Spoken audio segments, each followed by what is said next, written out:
Hi, good afternoon, everybody, and welcome back to Series 8 of the Climate Pioneers Show. If you are a regular listener, you will know by now that every series we focus on a different topic. And what better way to kick off our first series of 2025 than by interviewing experts from some of the UK's leading climate investors? I'll be asking them for their reflections on 2024, what their predictions are for the market this year, and what technologies they're most excited about investing in. I will also be asking what advice they would give to founders looking to raise investment this year. And today, for episode number 3 of the series, I am joined by Arjun Jairaj, an investor with Noah VC.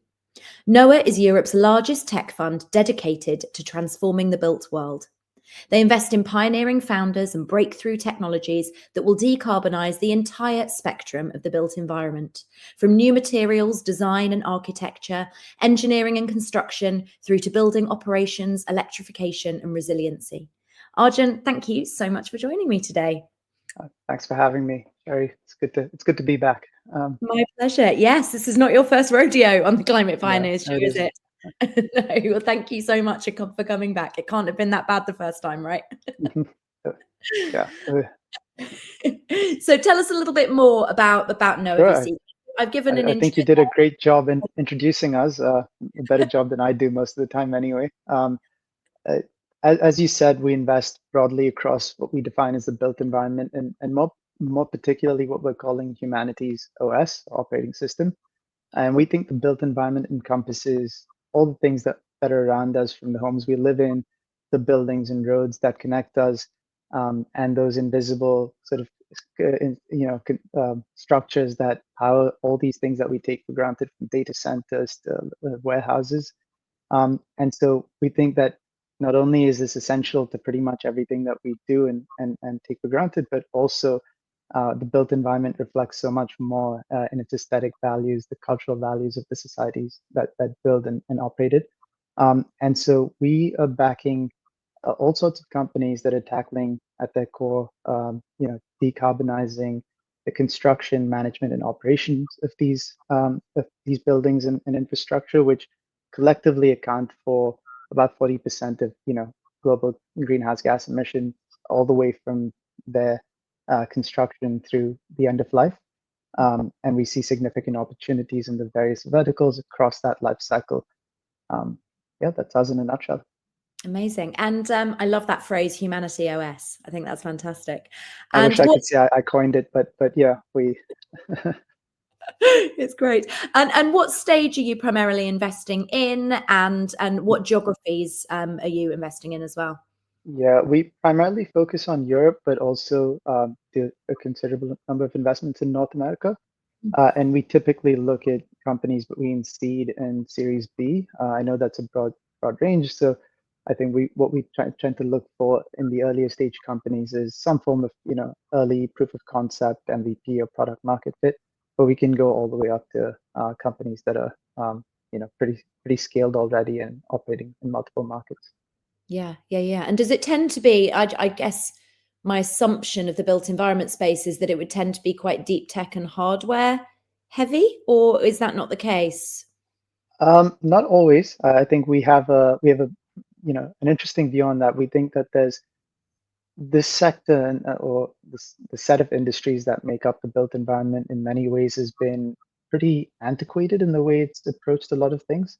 And so we still see the need for this overarching layer of digitalization in order to bring in more transparency and just data visibility, and on top of which you can start making tangible improvements and measuring that. And so there's still a lot of significant role for software and just general automation across the board. But you're right in terms of we can't avoid hardware. It's the physical world, so we do see things like sensors and software-enabled hardware.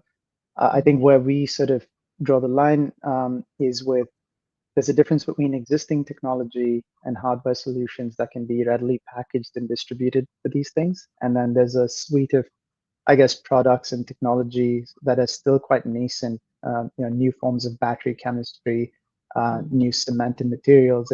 And there's that constitutes the built world as well. But I think we, as a fund, have always preferred focusing on the former set of opportunities, which is more on the application of certain more maybe commercially viable technologies. Yeah, fair enough. So things that are more market ready, more immediately scalable, and still exactly. very fair enough. So looking in the rearview mirror then at 2024, what were your reflections on 2024 as a year, both in the broader sense of the investment environment and the investment market into climate tech across Europe, but also for you as a fund personally? How was 2024? Yeah, 2024 was a significant year for us. We rebranded to NOAA actually. It sort of and announced the first closing of our fund. But generally, I think it was the signal that we're looking beyond what we initially started off looking at, which was a much more narrower set of opportunities.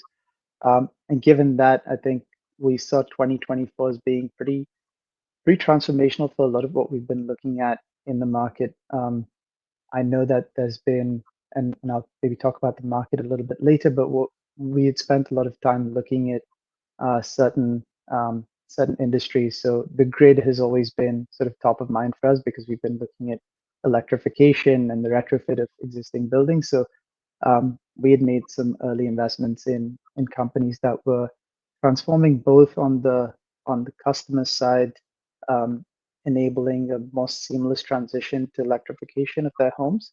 But then in 2024, we also started looking at the other side and how do we help grid operators and large-scale energy generators deal with this entirely new landscape of distributed energy resources and more variable energy generation and manage fundamentally, shifting demands and shifting patterns in how consumers are using electricity.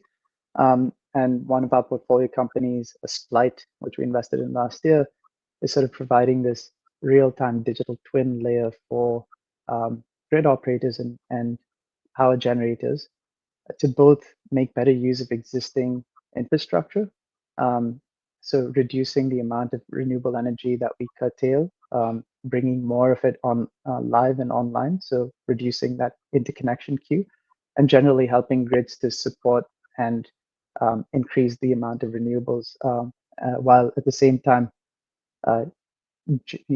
increasing by up to 40% the amount of electricity that we can support on existing infrastructure and not having to spend that in new capex for power lines and such. So I think this has played well with regard to a lot of things that we've seen around the rampant energy consumption for data centers, particularly with AI, but also other more nuanced themes that I think will play out over the next few years. I know there's some headwinds with electrification, maybe EV adoption and heat pump adoption, but largely we've seen a policy shift towards more onshoring and potentially bringing more manufacturing to Europe and the US, manufacturing back, I should say. So we think that all of this is going to contribute to significantly increased electricity demand. And so that was one of the themes and investments that played out quite well for us. And the other topic that I guess is top of mind everywhere is extreme weather events. I mean, obviously, we've seen what's happened, the devastating wildfires in Los Angeles, but also just, very recently as well, the hurricanes in Florida. And it's not just a US phenomena, we've seen this globally. But it's also made, readily apparent that what financial institutions are not really prepared for this increasing frequency and distribution of these kinds of weather events, and climate risk, and better understanding that risk and pricing it and being able to build resilience around it, both at an individual asset level and then using that data to then make communities or entire systems more resilient, is a theme that we think will play out. And obviously this is one of our portfolio one companies, but Climate X was London based and has now expanded its footprint to the US, is really well placed to do that. They raised the Series A led by Google Ventures last year, and they're serving some of the largest insurance companies and banks, and helping them basically deal with this this new reality, I suppose, that we have to all contend with in some way or the other. But yeah, beyond this, I think we've seen a lot of our companies operate in, well, on the one hand, I think we're seeing markets sort of become a little bit more open, with rates having stabilized and business activity coming back. But also, sadly, I think we've seen a bunch of um, political instability in some European markets where they operate, changes to the policy environment, and so a few short-term headwinds. But more by and large, I think it's been a largely positive year on that front. And from those companies in your portfolio, so you mentioned a couple there, Climate X and Slight, that have done particularly well. Because they're in those markets that are growing, where there is increasing demand, and because they've really nailed their value proposition in that space. What else would you say it is that the companies in your portfolio that have performed well over the last year have done, beyond just the regulatory environment or the market environment they exist in? What are there other things that you could point to that you think make them that you think have led to them having a strong performance? Yeah, and I think that comes down to the way we look at things is we think that there are a lot of people out there who, well, a lot of customers are essentially ROI driven. They need to see real value. It needs to move the needle in some respect, with that, even if it's a personal decision, a consumption decision.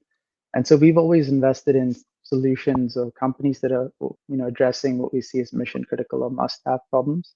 Right. And I think in some ways, in many ways, they generally do have a strong economic or business rationale, and don't overly rely on subsidies. Are nice, and we will invest if there's, they provide a boost to the go-to-market. But if a company needs to rely on somebody being willing to pay a green premium, I don't think it's really sustainable. And so we've always invested in those core must-have technologies, and I think those pockets of the market that we operate in have still been relatively insulated from some of the challenges we've seen the broader sector face.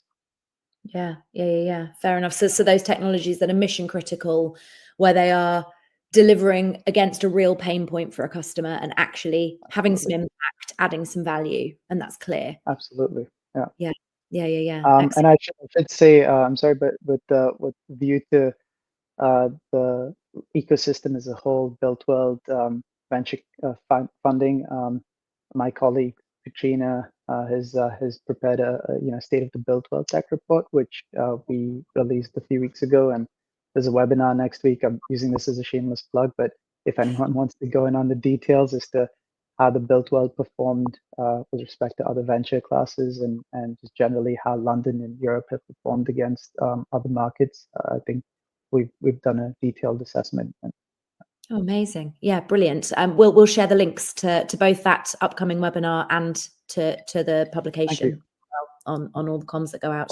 Perfect. And so looking ahead to 2025, and you kind of covered this a little bit, because two of those themes that you saw growing through 2024, it seems you expect will carry on. So that one around the balancing of the grid and increasing electrification, and the other around climate risk with respect to these sort of unprecedented weather events and how you price that risk in to insurance, for example, and financial instruments. But what else do you predict for the market for early stage climate investment in 2025? What do you think the markets, the points for opportunity are going to be, the areas of growth, and actually perhaps some of the headwinds that these companies will start to face or continue to face? That's a good question, and I can address this maybe just from the Built World perspective, and I won't attempt to tackle the broader market out there. Fair enough. But and I know there's been some concern with the new administration in the U.S. and what with them promising to upend years of policy supporting a lot of these sectors. I think the way we see it though is that within the built environment, so many of these climate-focused solutions are addressing on the one hand, very real pain points. So maybe just taking a look again at critical infrastructure, everything from power lines to power generation, and homes and other buildings are fundamentally exposed to climate risk events. It doesn't matter what side of the climate change debate you're on. If you're in the middle of a wildfire, you believe that it's happening. Yeah. And the other has been, just with the war in Ukraine, we know that these assets and infrastructure are not just fragile because of climate change, but they're at very real risk of foreign state or non-state actors taking those over. So there's a physical risk challenge. There's cybersecurity opportunities here, and then yeah. So I think there's going to be a lot more opportunities that might not have been um, very clear before, but we think there are already mandates out now. The underground, a lot of the infrastructure, so power lines all being made underground, for example, and that's an emerging theme. But how do we cost effectively, underground hundreds of thousands of miles of assets? That's and there have been a couple of companies building innovative hardware around that to address that problem. At the same time, the more we build these sorts of facilities and infrastructure, it's becoming clear that we need to be more active in the way we monitor and inspect these things. And so we just don't have the labor to go and map the whole world and constantly.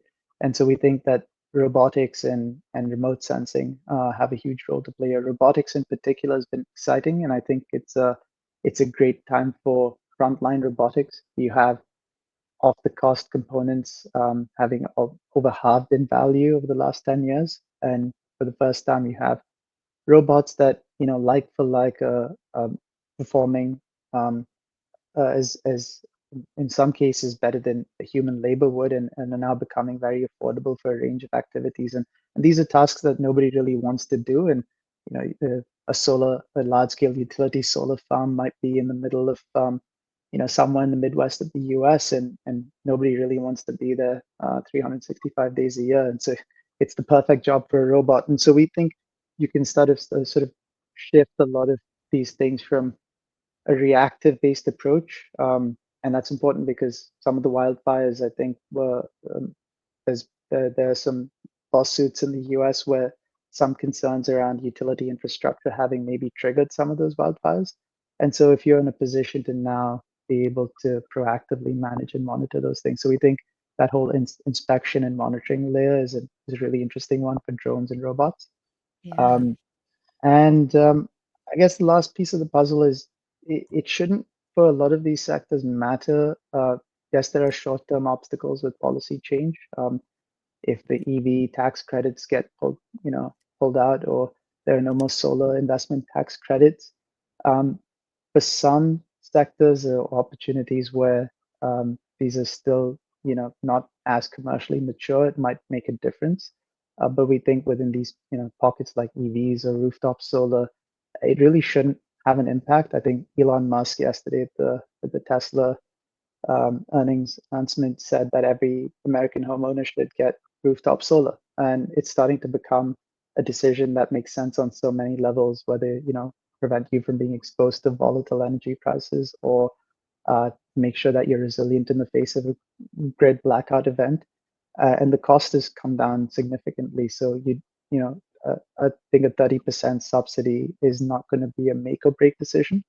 And with that reducing cost curve, I think the same is happening with EVs in many ways, because um, you have much lower cost EVs available now. And honestly, in many ways, they're a better product. If I were to buy a car today, outside of maybe the charging hassle of an EV, it's just a better product than a comparable, ICE vehicle. And so I think market-driven mechanisms will still sort of support a lot of these technologies, and we're always looking at the long term. So even if the next year or two are choppy, I think the long-term fundamentals are still strong.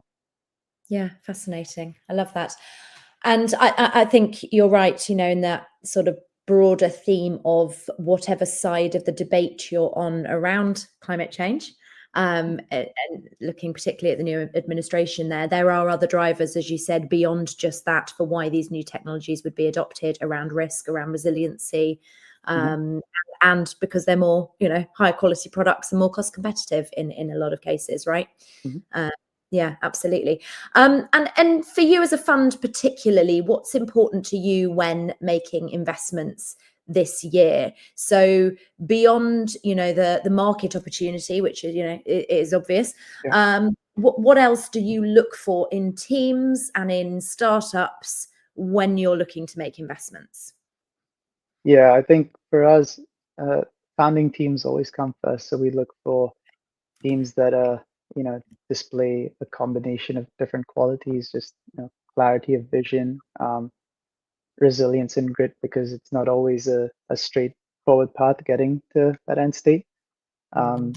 And beyond that, I think we look for, because we're sort of investing from late seed onwards, we do look for strong signs of early traction or product market fit. And we like to look at companies that are taking maybe a differentiated approach to these problems. Okay. So just yeah, I think and trying to stay. I think this year we always look at opportunities maybe that um, aren't maybe overcrowded in many ways. I know energy has been a good theme for us, but it's also a topic that everyone's focused on. But there are exciting opportunities, as I said, in robotics for asset inspection, equally in waste management and circular business models. And so we will continue to spend a lot of time looking at entrepreneurs in maybe less loved sectors, if that's how you want to call it. And we're always looking to deploy in those opportunities. Amazing. And just a question around team there, because at that seed stage, it's quite common that the founding team may not be completely fully formed at that Mhm. point, right? There may be one or two skill sets that are missing from the optimal founding team. What's the minimum you would expect there? Is that a problem to you? And what's your opinion on how well those gaps can be plugged by fractional support or by an advisory board? Or are you skeptical of that as an investor because the loyalty, the buy-in isn't there? Yeah, that's a good question. I think we always want to see significant skin in the game, and it's great that you have advisors, but advisors are never going to be a replacement to someone more permanent. And again, it might be different at the pre-seed stage, but when we invest, we typically already want to see a team that has, uh, many of the necessary skill sets. Most often we focus on the technical and the core. So do you have someone in engineering and product already? Obviously, I think at the earlier stages that we invest in, it sales and could still be founder led.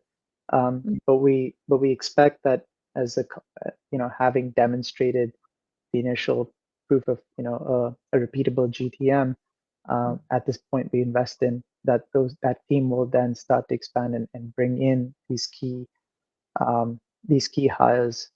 And so for us, it's always important to know that there's enough ESOP available, and that the team is willing to and acknowledges that there are these evident gaps, and that they need to hire for. So for us, we're okay if the team isn't complete, but we do try to identify alongside those teams, like what would be the best resources. And I think thanks to people such as yourselves out there, there's a whole great network of climate professionals and who've been in similar situations before, and so we're getting in the benefit of prior experience as well.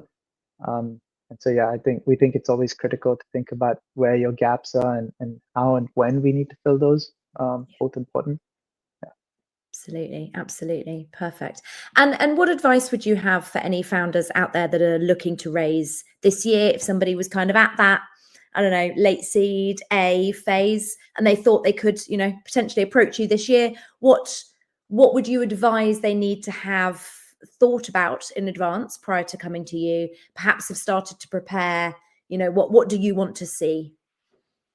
Yeah, because we see a lot of pitches, I think the recurring thing that I suggest is you need to be able to explain your value proposition and what you're doing very clearly. So mm, founders really need to refine and nail their pitch, because I think we all have the attention spans of goldfish sometimes, and so that first 2 minutes is very important. And it could be in the way they deliver it or in their presentation materials, but just having an effective and compelling pitch goes a long way. Mm, And for founders in general, I think there's there's a trade-off between trying to cast the net very wide, and then at the earlier stage, maybe it makes more sense to reach out to funds and investors who have shown that they share and have a shared view of the world, and have bought into the idea, the vision, and to start having those conversations early, to make sure that when it comes time to fundraise, you're not diverting yourself for too long from the business, because as important as fundraising is, it's also extremely disruptive at the early stages when a founder has to wear multiple hats. And so start having those conversations and see how the best way to engage those investors and keep them engaged is, whether it's through newsletters, updates, what have you, but recurring touch points. Yeah, that's a great point. I hosted a roundtable workshop event for founders earlier, end of last week, about founder well-being and the fact that it is such a tough market at the moment for founders to be operating in. And one of the aspects that's making it tougher is the fundraising Yes. environment, and the fact that it's taking longer to close each round. And that's absorbing so much of founders' time and attention. It's really, as you just said, pulling them away from the business for these extended periods of time. Do you have any advice for founders in terms of dealing with this problem? How to, you said there, to be having deeper conversations and building deeper relationships with a smaller number of more aligned investors rather than being everything to everybody. And but beyond that, are there any other pieces of advice you would have for founders as to how to manage this process and make sure their business is being well looked after whilst they are focused on this fundraising activity? Yeah, I wish I had a perfect answer for that, but I think it's also important for founders maybe to give themselves realistic deadlines. It's always going to be, uh, you know, uh, it's always going to divert the founder's attention from the business. So there's no sense in putting, only putting half your effort into fundraising when you do go about it, and make sure that you put all your effort and focus on it, and try and optimize for, I guess, set yourself deadlines and have a plan B. If something isn't working, be willing to be flexible around something. At the end of the day, you want to make sure you're putting your business in the best position it can be. And so sometimes we see founders might try to optimize too much for valuation in the early stages, or and maybe that's what's that's what causes a conversation, or maybe potential investors to be wary of investing. Maybe it's just there's a gap there. There's always ways to bridge that. So I think founders need to learn to be pragmatic, and always course correct or have a plan B. And I know that's a bit vague, but that's the best I can offer. And I think to that realistic expectation, one of those is around how long it's going to take to raise a round now, right? And I think maybe people are setting an expectation around how long this process will take based on what it took 2 years ago, 2.5 years ago. And actually it's 50% longer now, maybe, Yeah, than it was then. So yeah, good. And how can people But I get in will touch? say, sorry before I forget, and it's always worthwhile when you're engaging with VCs to ask them what are the sort of things that they'd like to see, and so that puts some hard metrics against that, so you know where you stand, and whether that it makes sense to approach them again or not when it's time to fundraise. Yeah, that's a very sensible point. Yeah, absolutely. And how can people get in touch with you if they feel that there's a good alignment there? I can be reached on LinkedIn, Arjun Jairaj, or you can email me at arjun@noavc.com. Super. Lovely. That's great. Well, Arjun, thank you so much for your time today.